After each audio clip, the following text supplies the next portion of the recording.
I've always loved my wife, my kids, my parents, and even my low-paying job.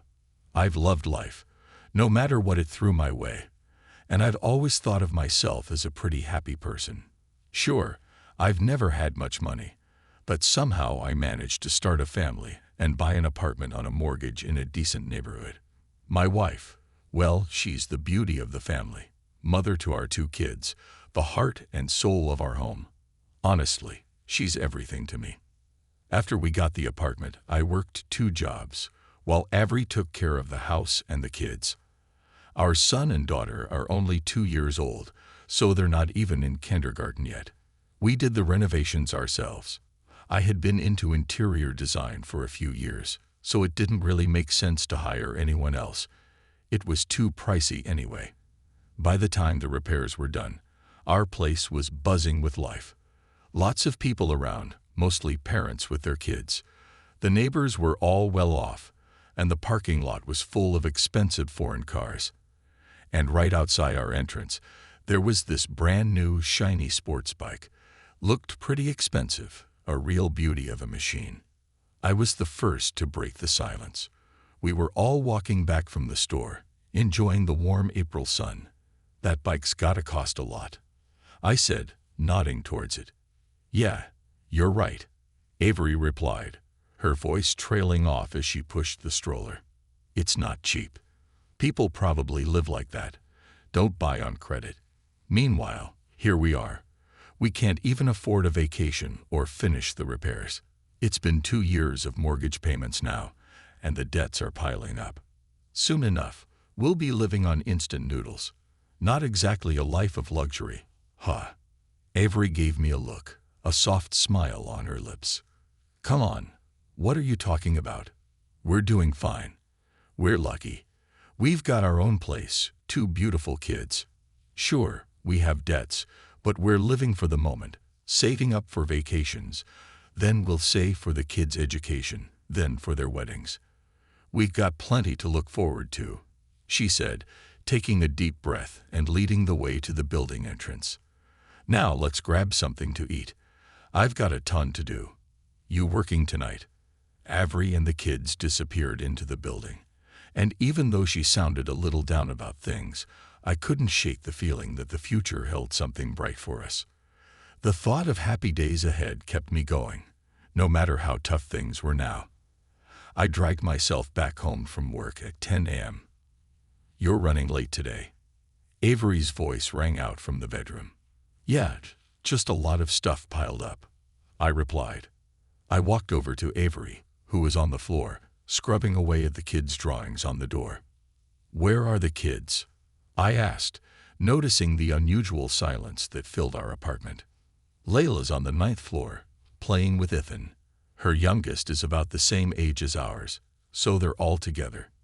You should go get them to bed," she replied. She stood up from the floor, and I could see she hadn't had much rest. Her face told me that. Penelope's stomach hurt again, she continued, stretching her back. "Spent half the night with her. Honestly, the twins are a never-ending handful." "Got it. I'm heading to Evelyn's, going upstairs." "Why?" "She dyed my hair blonde," Avery said casually. "Well, I've been thinking about that for a while," I said. "And Evelyn's studying to be a colorist, right?" "Yeah, but we're saving money," Avery replied, a little sigh escaping her lips.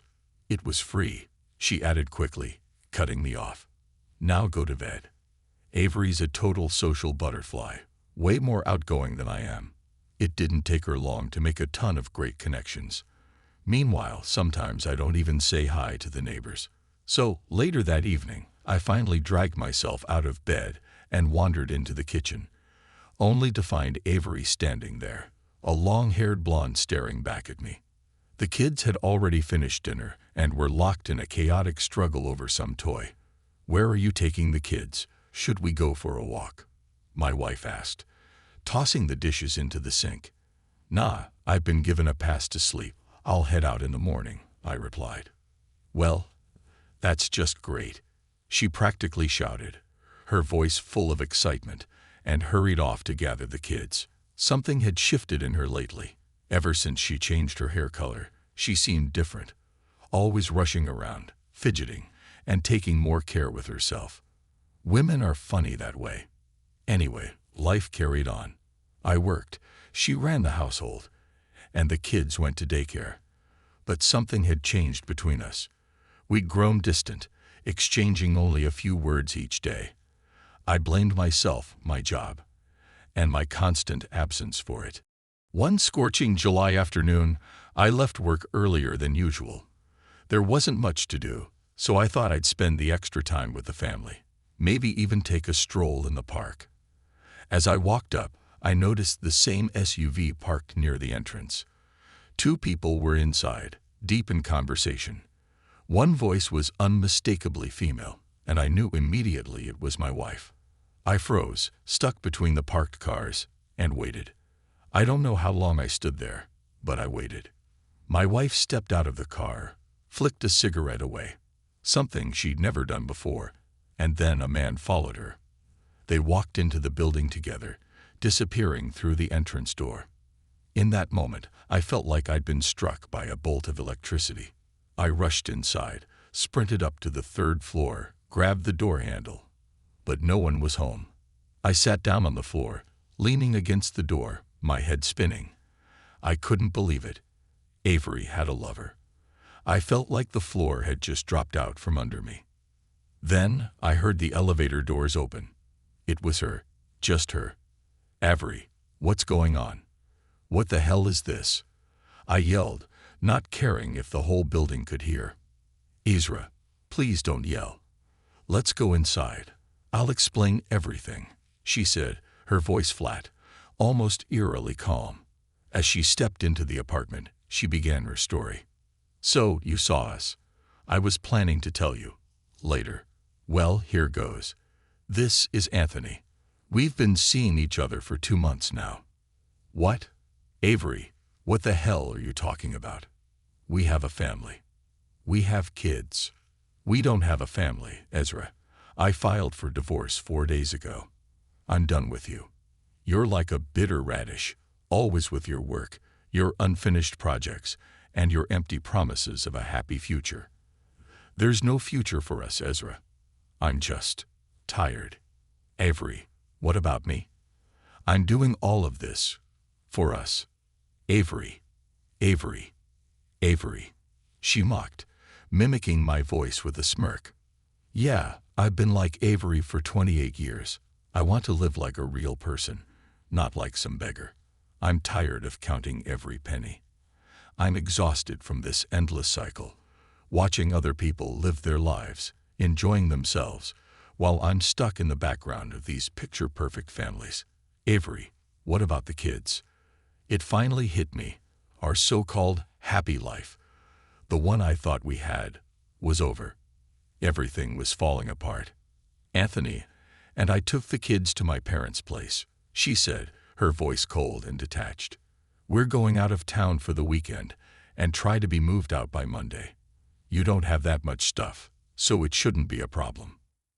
My wife grabbed a gym bag and, as she turned to leave, added, Ezra, just get this straight. I want nothing to do with you anymore. Look at you. You can't even finish that damn repair. You don't make enough money. And you never spend time with the kids. You're always at work. I'm done. I want a normal life. With a final slam of the door, she ended it. I stood there, rooted to the spot, the reality of it all slowly sinking in. Then, without thinking, I bolted. I rushed out of the apartment, consumed with this burning need to find Anthony. This guy, whatever he was. But when I got outside, I stopped dead. There was no one. No car. No wife. No Anthony. Just empty streets. And then it started to rain. Yeah, if they were here. But what's the point? I'm not a coward. There's nothing left to fight for. I don't see the point in saving a family that maybe never even existed. Avery had filed for divorce.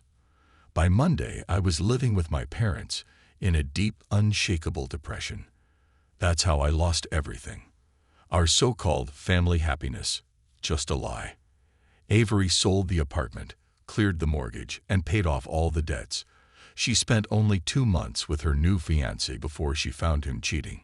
Now she's living with the kids at her parents' house. She even called me, said she wanted to start over. What could I possibly offer her? After everything, she made it clear, nothing happened. And if nothing happened, then starting again seemed pointless.